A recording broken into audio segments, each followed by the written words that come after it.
This is a true story, and I shared this with Dan, that if there is such a thing as reincarnation, and I do get reincarnated, I want to come back with our keynote speaker's rich sense of the English language. Dan is a compelling speaker, and he is able to break down very complex issues and present them both compellingly and precisely. And he's been a powerful advocate for high-speed rail. Decades ago, California had a dream for high-speed rail. In 2008, the voters passed an initiative to make that dream a reality. 2009, Obama's ARA funds brought more money into it that California got a lion's share of. In 2010, California elected a governor, Jerry Brown, who in 2011 brought our guest speaker onto the California High-Speed Rail Authority, and he became chair. It was then that the dream of high-speed rail became a reality. It was under Dan's leadership at the High-Speed Rail Authority that it was forged into a real thing, with a score of construction sites, more than 2,000 good-paying jobs created. Unemployment in the Central Valley, for the first time in decades, brought below double digits. Now, many deserve credit. Jeff Morales is in the room. He was at the helm there as the CEO. Jerry Brown, without his steadfast political capital and will. Darrell Steinberg, who was President pro tem, who locked the Senate doors and secured that final vote to allow the project to go forward. And then there's a host of others. But a lion's share has to go to our powerful advocate. And so please join me in welcoming the chair of the High-Speed Rail Authority and my good friend, Dan Richard.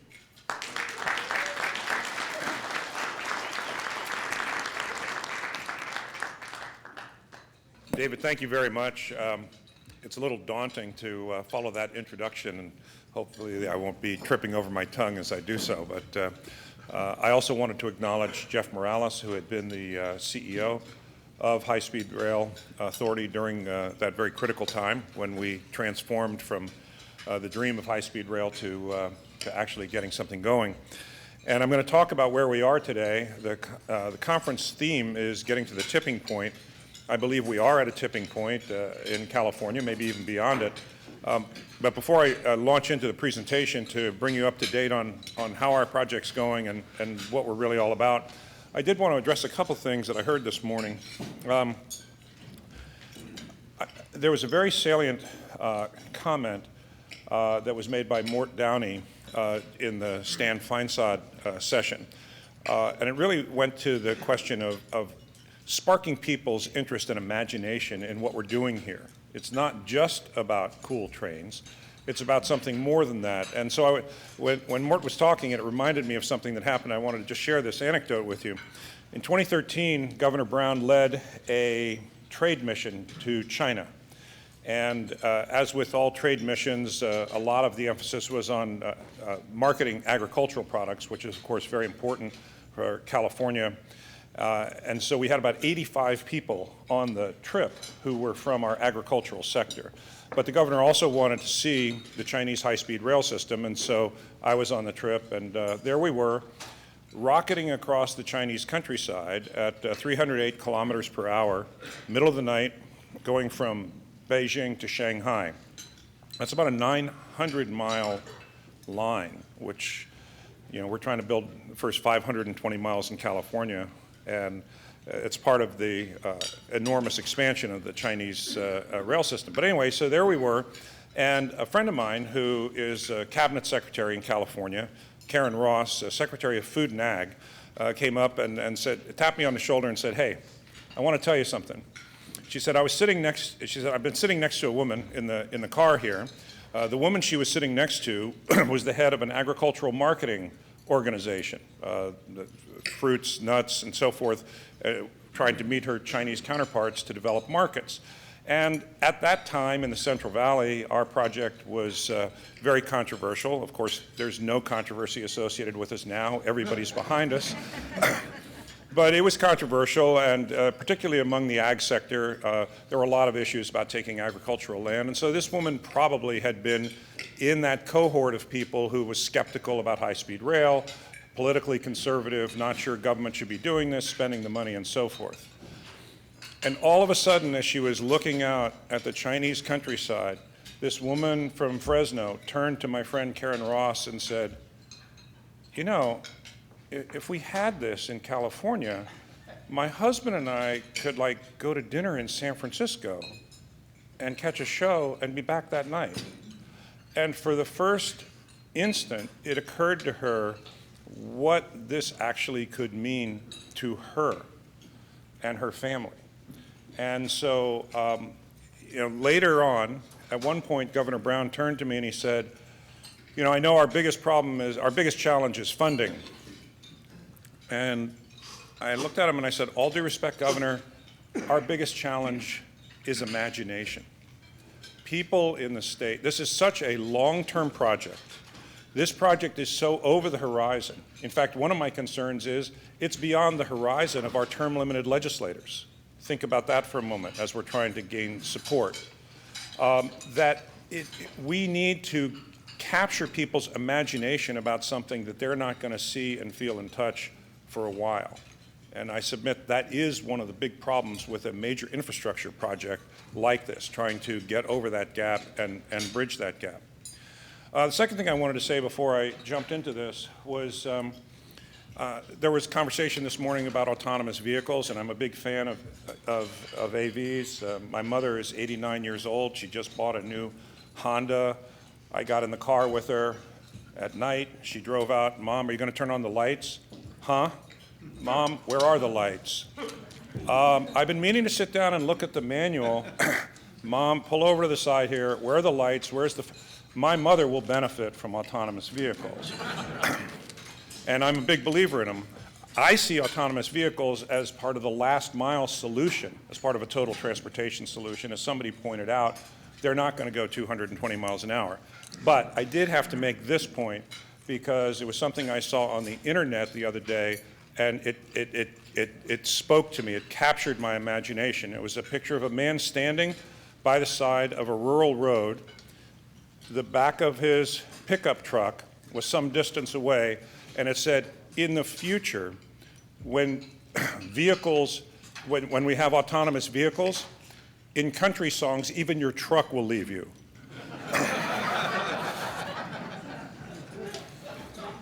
I thought that was really, something nobody had really thought about before. So with that, let me talk about what we're doing in California.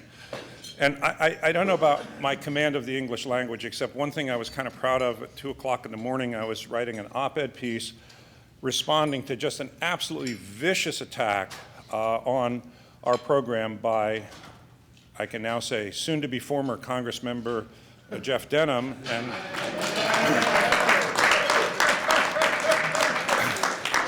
and for those in California, soon-to-be former state senator Andy Vidak. And so they just wrote this attack. I mean, it was typical. It had all kinds of falsehoods in it. And I don't know, somewhere at 2 o'clock in the morning, I described the session that they had on the House floor where they all were piling on us as bacchanalia of bogus bromides. And the editorial page editor wanted to know if I really had written that, and I really had.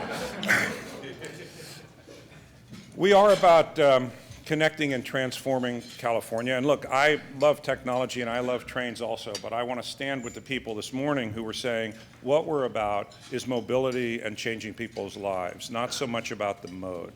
And to a certain extent, I really wish we could find a way past the nomenclature issues, whether it's high-speed rail, higher speed, or whatever. I mean, we're talking about modernizing a transportation system for our nation. We're talking about creating jobs, creating new industries, and so forth. So at some point, I do think it's worth coming back to this question of how do we describe this in a way that captures the transformative nature of it.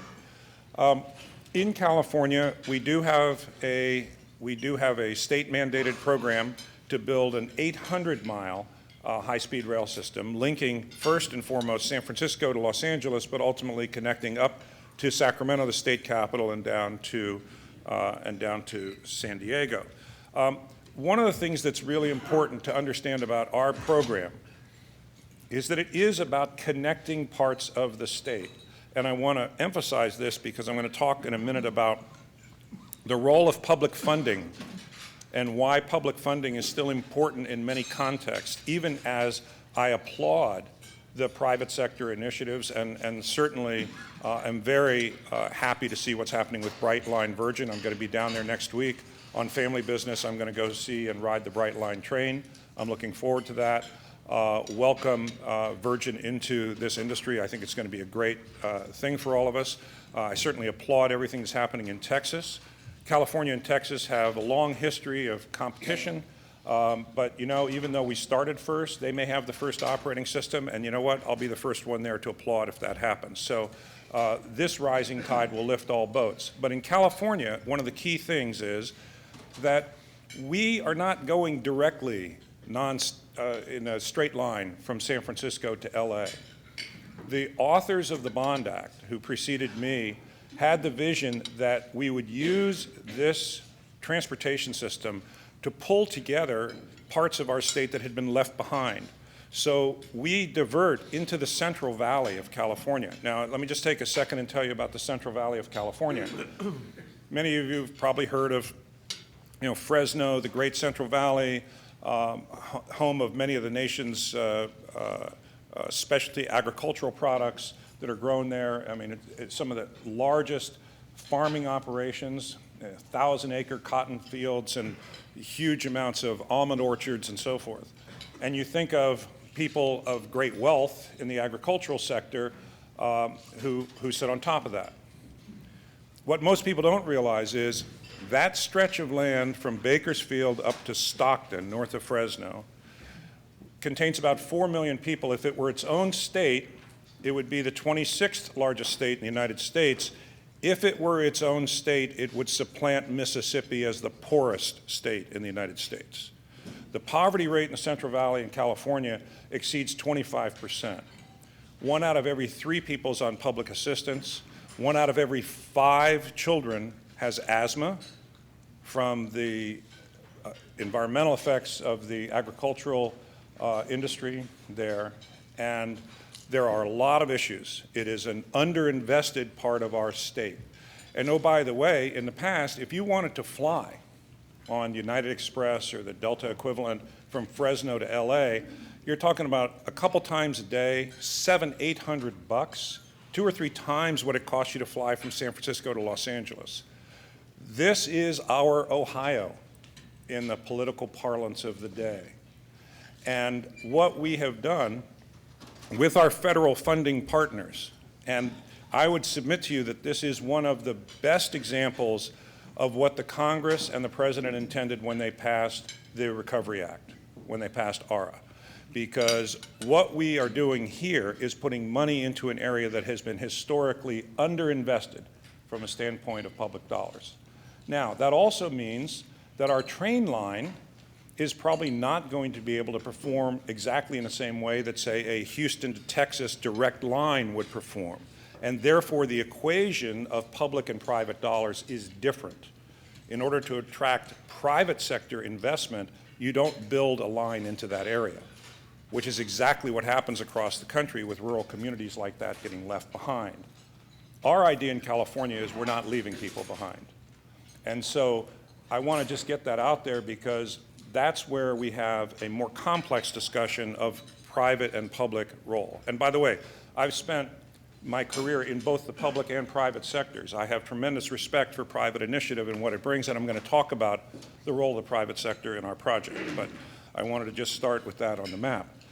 Our phase 1 system is San Francisco to LA, but really what we're doing right now is we're building in the Central Valley and we're connecting to the Silicon Valley. So we're starting in the Central Valley, and our first construction segment is 119 miles from north of Fresno to north of Bakersfield.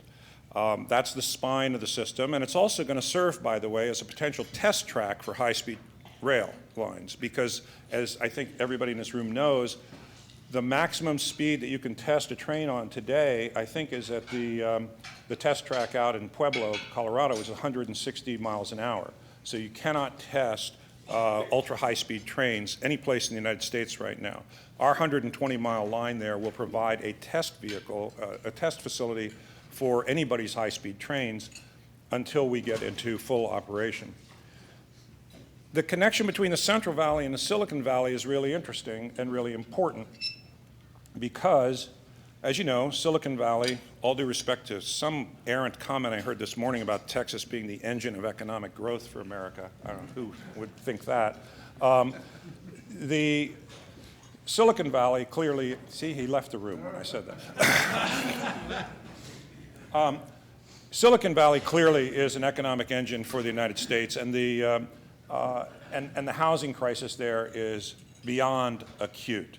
I mean, when people are buying 900 square foot houses for $1.6 million so that they can tear them down, you know you've got a problem. And there's simply no way to ameliorate the housing crisis there in the Silicon Valley. However, right now, kids are getting on Google buses in San Francisco in the morning and taking an hour on the freeways to get down to Google or other facilities in Silicon Valley. From Madera, north of Fresno, to the new Google campus at the Diridon station in San Jose will be a 42-minute trip. From Fresno will be a 55-minute trip. And suddenly the opportunity to see a balance between housing and jobs is very evident to people. And our new governor, Gavin Newsom, who's focusing on housing crisis in California, has supported us precisely because of the housing and jobs balancing opportunity that high-speed rail can bring. I want to talk about our bookend investments. We call the things at the end the bookends. Well, I'll come back to that. That's connectivity to our other existing and proposed rail systems in California. As we sit here today, America's first ultra-high-speed rail system is under construction in the state of California. As David said, there are more than 2,000 people today working on 19 job sites in the Central Valley, and most of what they're building now are the long lead time items, large viaducts, overcrossings, a huge trench through Fresno, and so forth. And we've got 3 major design build contracts.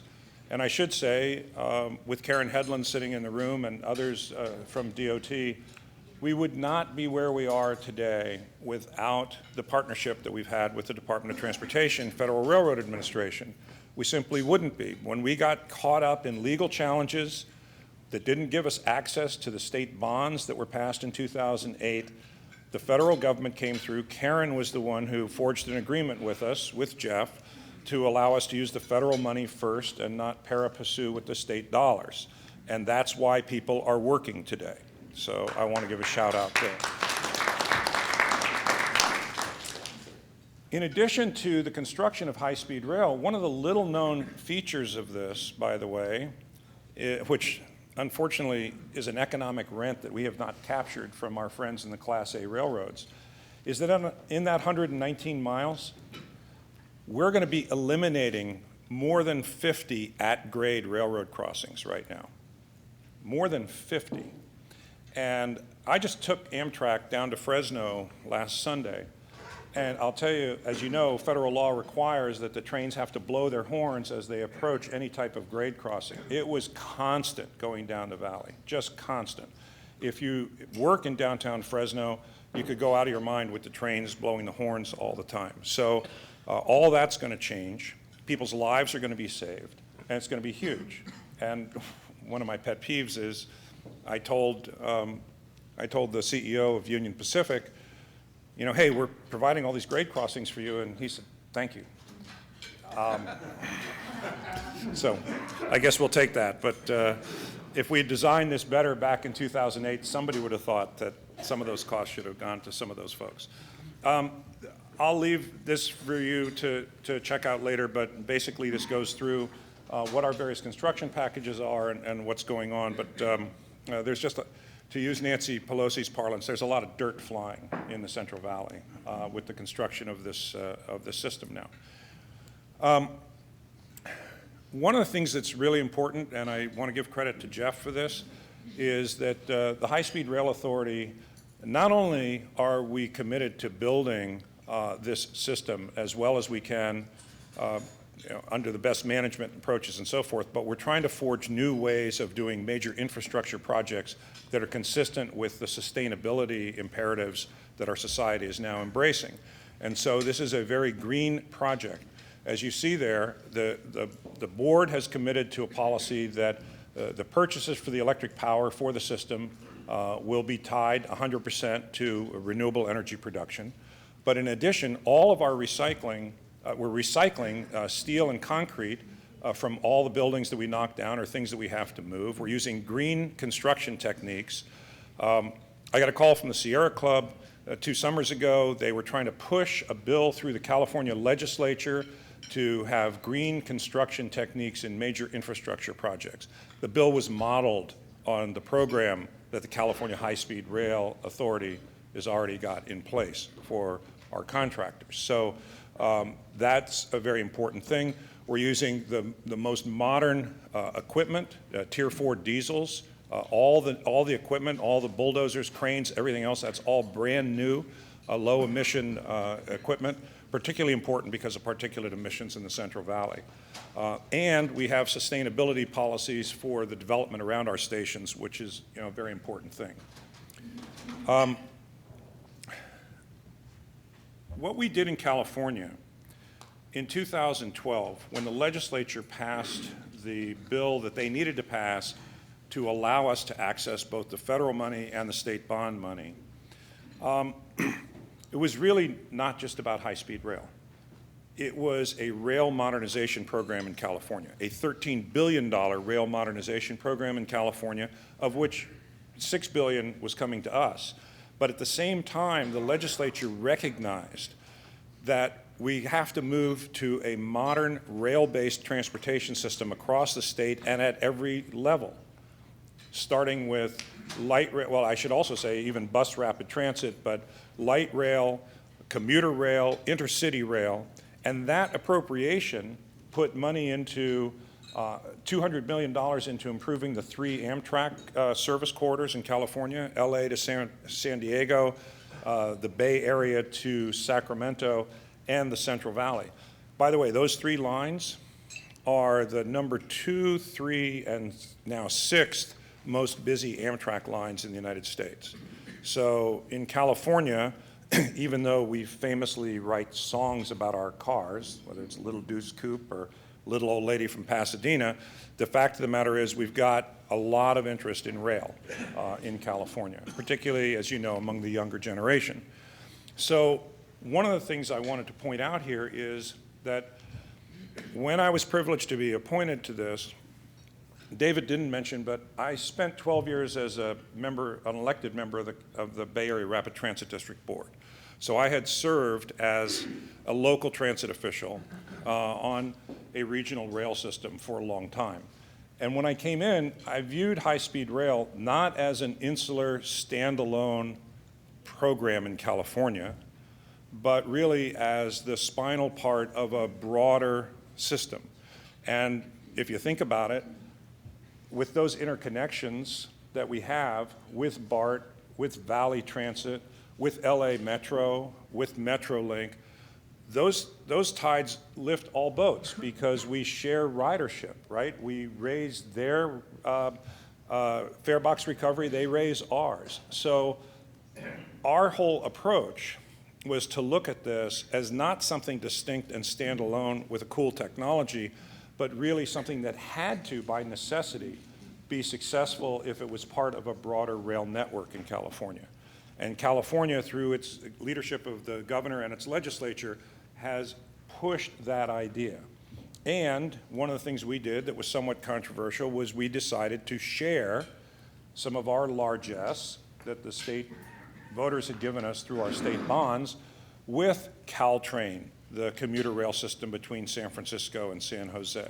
to put money into LA Union Station, which is going to be a major hub in the West, to promote the development of the Diridon Station, which is going to have, what, Karen, 8 or 9 different connections to it, rail connections, ACE Train, BART, VTA, Caltrain, high-speed rail. So we really have been promoting the gospel that this is not just about high-speed rail. And I know we're here at an APTA high-speed rail forum, but I want to emphasize the public transit part of this as well as the high-speed rail part, because I think it's really critical to our success. And so these things at the end where we connect, we do call bookend connectivity or regional projects. And here's a list of some of them, and I've mentioned some. The Trans-Bay Transit Center, thanks to Nancy Pelosi, it got $400 million of appropriation in the ARA Act. Caltrain electrification is underway. We are providing about 1/3 of the funding for that. The other third comes from their federal funding partners at FTA, Federal Transit Administration. The third comes locally. BART got money from the high-speed rail bonds, which was a key part of the BART railcar modernization that they just went through. And we've got major other local projects that may not sound sexy, but this last one, Rosecrans Marquardt, I think, Jeff, it was the second most dangerous grade crossing in the state of California. First.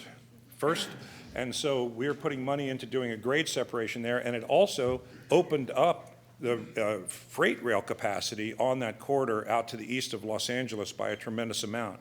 So again, working together with our partners in regional rail agencies has become, I'd like to think, a hallmark of what we're doing in California. These are some of the other connections that I mentioned: LA Metro, Metrolink, San Diego, and so forth. So we really are, as somebody, I think it was Peter who said this before in Stan's session, this is about a network. It's not just about a point-to-point system. And frankly, I am a technology guy. My first job out of college was at NASA. I spent 5 years there working in the area of technology transfer. So I love the idea of things like Hyperloop and so forth, but you can't compare a point-to-point thing with a network. I mean, and we need to be talking about building transportation networks in this country, and that may be a part of it. I'm all for seeing that technology develop and seeing where it goes. Again, I'll leave you to this. I presume there'll be access to this through the website, but these are just a list of other projects. In particular, I mentioned the Amtrak corridors that we have in California, and this very popular diesel service called the Altamont Commuter Express, which goes from the area of Stockton, which is south of Sacramento, over to the Silicon Valley.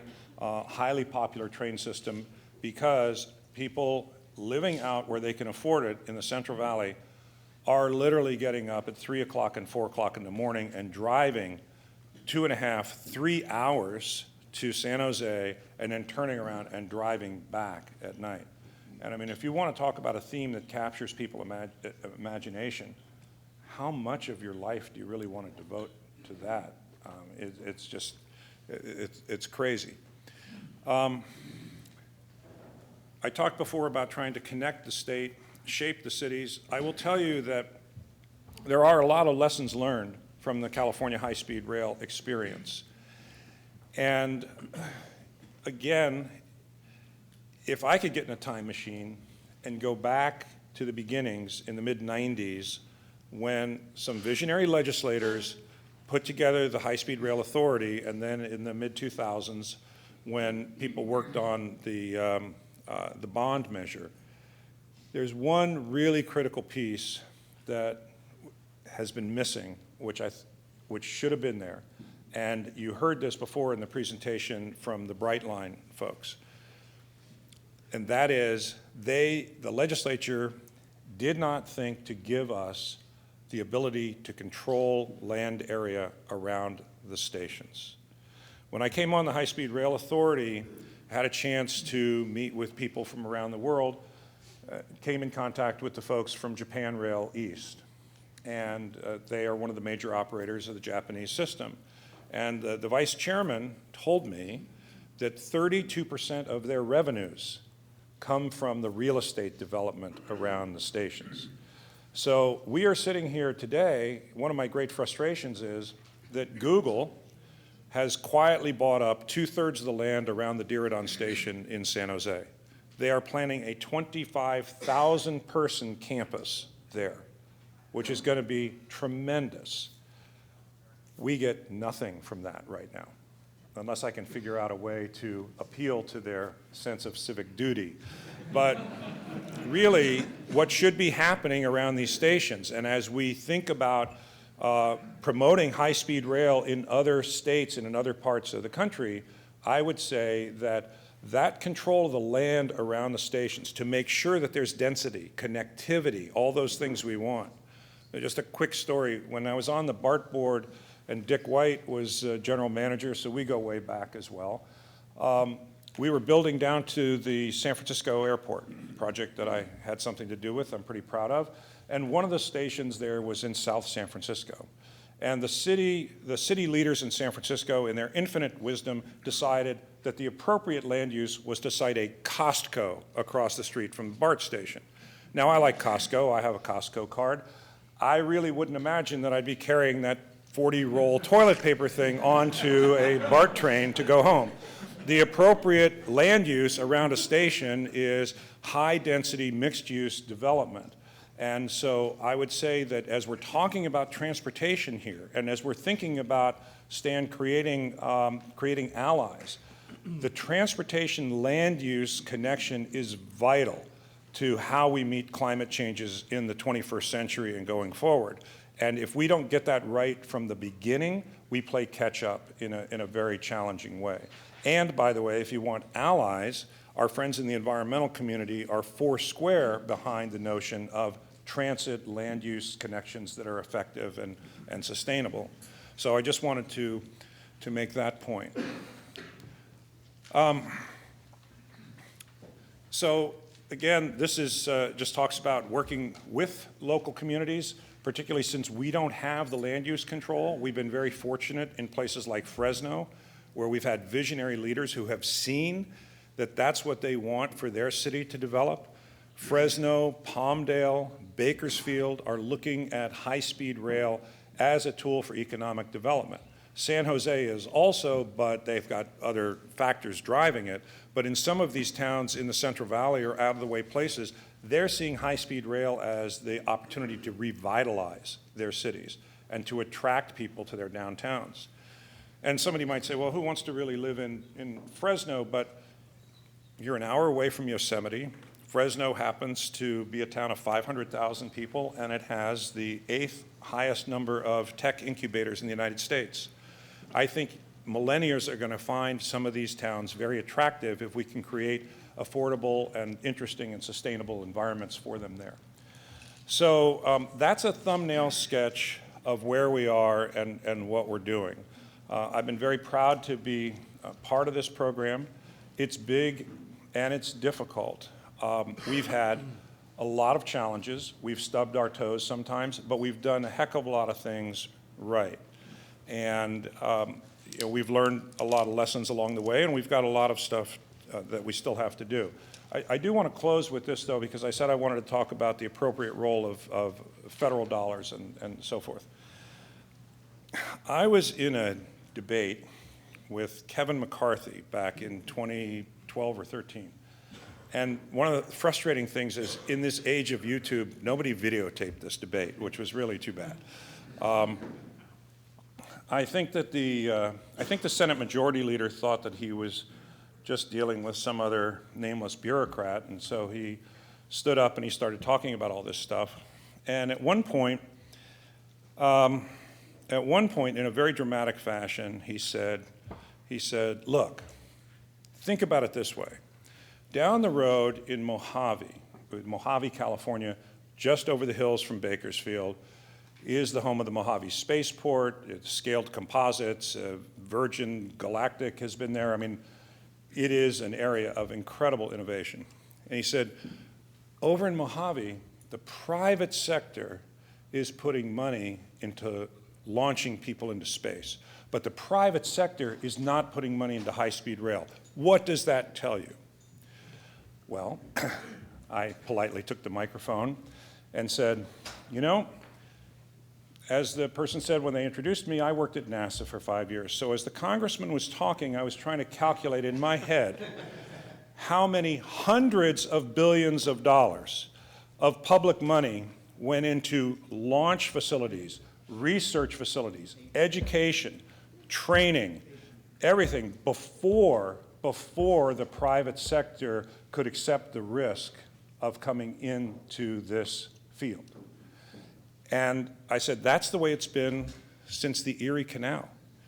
The government comes in,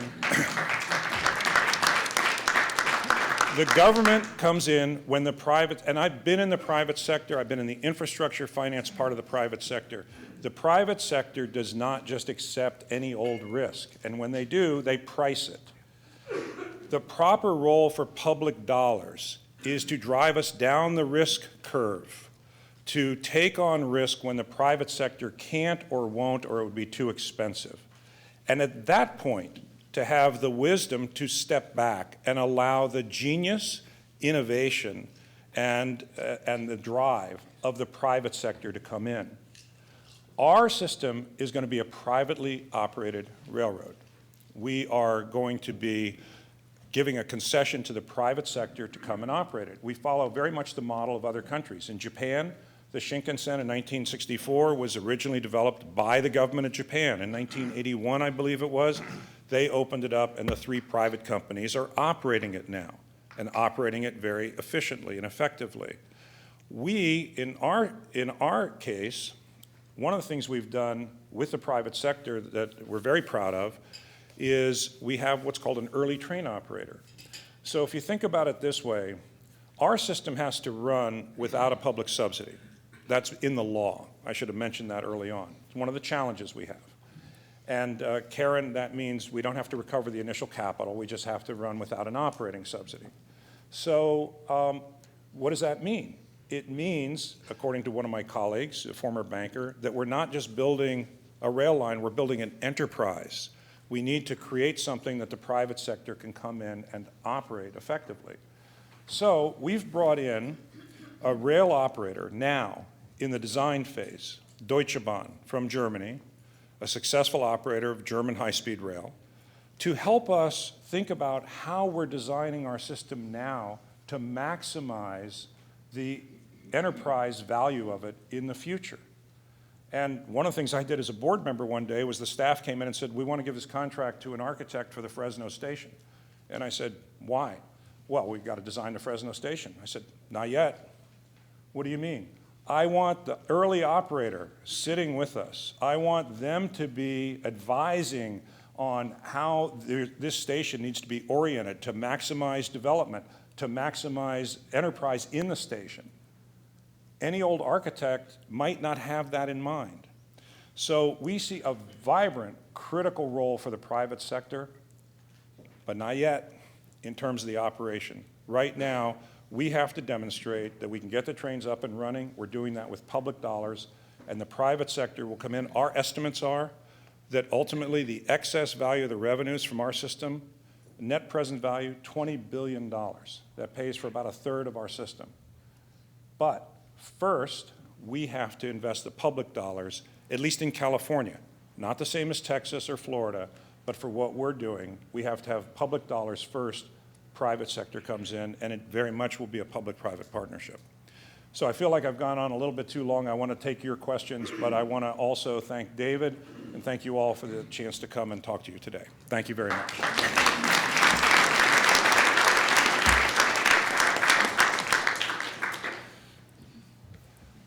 Questions?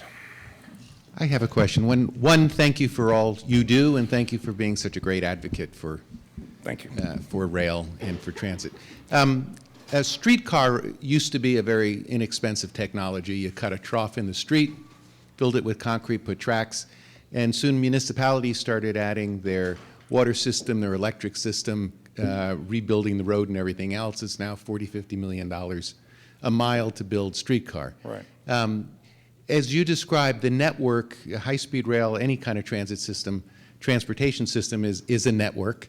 I guess the question is about coattails. Is it necessary now to take the high-speed rail money and spread it out to the full network? Is that the new model essentially? And is it fair in a sense when people then attribute that cost to high-speed rail and say it's too expensive? How do we deal with that type of issue? Well, I think this gives me a good opportunity to say what I think is the state of transportation funding in this country when it comes to the things that we in this room care about, which is public transportation, whether it's high-speed rail, local streetcars, or any other type of conveyance like that. We're in this situation, which we have to change, where basically we've got an industry that's fighting among itself for the table scraps at the table. And we've got to have a bigger meal at the table and not just be fighting among the table scraps. I think that the way that we tried to do it in California was to generate broader public support for a bigger pie, if I can change the metaphor, because we were bringing all these other connectivity projects in. So I don't even think of it as a zero-sum game. I think we were actually able to expand the amount of available dollars because people could see how the thing was fitting together. I really don't like to get into zero-sum type politics if we can avoid it, because we end up fighting among ourselves when there are a lot of other priorities, I think, that questions we could be asking about that. Sir. Hi. There was discussion this morning about challenges of local permitting and local environmental review. And California High-Speed Rail, as well as Desert Express, both made the decision to seek rail carrier status from the Surface Transportation Board and have consolidated, basically, STB environmental review. And I wonder if you'd comment on that choice. Well, actually, no, I was only hesitating because I was trying to make sure that I got my facts right here, and I may not. But we didn't really so much make the choice right away. I remember sitting in the office of then newly installed chair of the subcommittee on rail pipelines and so forth, Mr. Denham, who looked at me, and Jeff, were you in that meeting with me? When he looked at us and he said, you guys need to be under the Surface Transportation Board's jurisdiction. And we said, well, actually, Mr. Chairman, ultimately we will be, but we don't think for the construction phase we need to be. But a lot of the farmers who were trying to stop us in the Central Valley thought that if they could put us under STB jurisdiction, the STB would somehow stop the project. So in an effort to be collegial, what we said to the chairman was, Mr. Chairman, even though we don't believe that at this early stage we're jurisdictional under STB, out of respect to you and your leadership here, we will go ask the STB. And we put 2 applications in front of the STB, one saying, give us a waiver until we're ready to operate, the other saying, we're here now. STB took the second one and said, you're here now, you're under our jurisdiction, and then said, and we approve your construction going forward. So it didn't quite work out the way the opponents had hoped, but I just want to say, I don't think it was sort of the conscious decision about deciding to, I mean, we were always, because of the federal grant money, we were always going to be under NEPA as well as CEQA. And I do want to give a shout out. The new administration is looking at permit streamlining. We've been working with them. We answered basically something that the president put out there, and California applied to have NEPA assigned to us for our rail project. California was the first state to do this on the highway side 10 years ago. It's been very successful, and we're in discussions with the Department of Transportation now, and we're hoping that designation will move forward. So there's been a good partnership there. Sir. Hi, Bill Vantuono, Railway Age. First of all, I appreciate the applause when when you said that Jeff Denham has been kicked out of office. Thank God. I don't believe that was the verb I used. But, Well, no, but that's the verb I've used. well, I understand that, but since you're from a publication, I just want to make sure that I don't get quoted inappropriately. But I'm just curious. All right, he's voted out He's of a office. very decent guy. I wish we could have Is gotten he there. really? Huh, well, No, he anyway. actually, as a human being, he's a very, very decent. really? He is. Well- I mean, Jeff's the kind of guy you want to sit down and have a beer with. And Right. we talked about that many times. Oh, We just okay. couldn't get there with him on the policy level. Okay, I'm just curious from your perspective, what drove this guy for being such an enemy of high-speed rail? Even I've seen hearings in Congress on totally different subjects, like PTC, for example, where he'd twist the discussion into California high-speed rail, and I'm thinking to myself, what is this guy? What's his shtick? What is it about? Just for my own edification. Not for Really. publication? Not for publication, no. No, I think I've said enough, I've said enough in my own publication, and I don't need to say any more, thank God. Well, I'll say this, and I would even say it for print. Jeff Denham and Kevin McCarthy were moderate Republican members of the California legislature. Kevin McCarthy had a skyrocket career in the California legislature, came in, and within, I think, 2 or 3 years, he was the leader of his party there. And that was because he was a consensus builder, he was a moderate. Jeff Denham, nice guy, very straightforward, also moderate, voted for the High-Speed Rail Bond Act. There was no issue. My personal opinion is it came down to this. When Barack Obama stood up and said, I have a vision of a 21st century America that's sort of the equivalent of the Eisenhower highway system, where 80% of Americans will be able to have access to intercity travel by high-speed rail, I believe at that moment, that portion of transportation became politicized. I'm not blaming the president, I'm just saying at that moment it became politicized. And suddenly, we saw people flip on the other side. And I'll tell this anecdote without naming names. A Republican senator, right after I was appointed and we put out our first draft business plan, we had a hearing, and there was a Republican senator from California who was applauding what we were doing. Later, this gentleman, and he wrote us a letter, comments on our business plan, very positive comments. Later, he called up and he asked for the letter back. He was running for leader of his party. He couldn't get there being a high-speed rail supporter.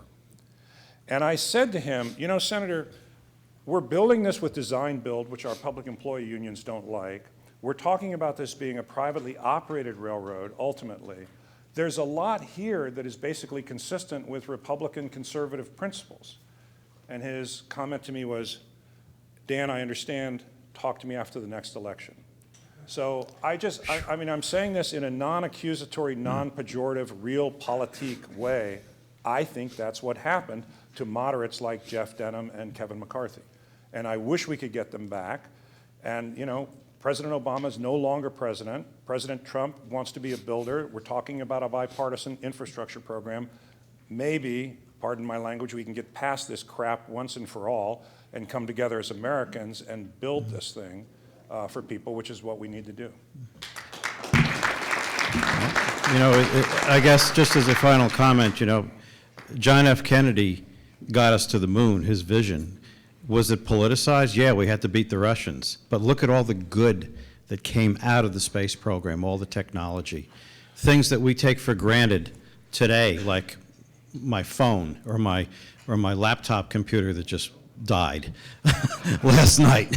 But yeah, but what you were saying, in your presentation, the benefits going forward, other things that will come out of it. That's Well, can I make the just one- education that needs to take place. Can I make just one other point, too? And I know we're running out of time, but I just want to say this quickly. You know, yesterday's news about General Motors was really tragic. I mean, it was unbelievably tragic. You've got 14,000 households facing Christmas now, not knowing what their future looks like. Mm-hmm. And the president said, well, I want them to come back. I want them to come back. Well, I don't know that they're coming back, but I do know this. If we make a commitment to building faster intercity rail, and under the provisions of the Buy America provisions of the federal law, we could be looking at Americans building these trains whether it's at the Siemens plant in Sacramento, whether it's at the Kawasaki plant in Lincoln, Nebraska, the plants up in Massachusetts. I mean, we should be talking about the fact that we're on the verge of bringing a whole new industrial base to the United States. It may not replace all of those jobs, but there are brand new, high-paying, high-tech, good benefit jobs to be had if we can find the way. And this is where the government can help, because by encouraging this, those companies will make the investments in American factories in the same way that Toyota's in Spring Hill, Tennessee, or Honda's in Ohio, and so forth. That's one of the things, and Stan, when we talk about expanding the advocacy, we should be reaching out in that way, because I think there is an opportunity to have a bit of an industrial renaissance here. And so that's just another piece of this. Thank you. Sir. Two quick questions. One is, if we assume the possibility that we get another 2 years with no big infrastructure deal out of Congress, in terms of your construction program, do you keep going? Can you say anything about how much money is in the till relative to going forward? Yeah, thank you. I should have said that. So let me just quickly touch on that. Right now, I'm not focused on the $77 billion that we think it'll take to build our whole first phase system. I'm not focused on all that because that's just a very big number. I'm focused on one thing, and my colleagues are too, getting the first trains operating from the Central Valley to the Silicon Valley. When we get those trains up and running at 200 plus miles an hour, everything is going to change. They are going to be cool trains, and everything's going to change. They'll have to be cool trains. And the public funding will change, private sector funding will change. So what does it take to do that? Right now, our latest estimates are that that's about a $29 billion enterprise to go from Bakersfield to San Jose, San Francisco. Of that, we have $3.5 billion of federal funds from both ARA and the FY10 appropriation. We have $8 billion, $9 billion, $8 or $9 billion from state bond money, so that's 12. And our governor and our legislature provided that we get 25% of the state's revenues from its cap and trade program. That's been clocking in around $700 million a year for us. So another 10, 12 years of that. So we're at about the 19, 20, $21 billion. So right now, as we sit here today, what we've told the new governor coming in is, what we're focused on is over the next 10 years, we've got to close a gap of, say, between $5 and $9 billion, depending on what the tunnels through the coastal mountains cost us. And by the way, we're looking at alternative delivery mechanisms of maybe a P3 for that portion of it. It's not pocket change, but it's not an insurmountable amount of money to think about over a decade to try to come up with. And there could be dollars developed, from the land development around the station, if we can harvest some of that. From using our right-of-way for fiber optics. I mean, there could be little pieces. It's a series of 10% solutions. So the answer to your question is, we can build a 250-mile ultra-high-speed rail line from the Central Valley to San Francisco. We can do it in the next decade, and we've got enough money in hand and anticipated that we're that number short, $5, $7, $8 billion.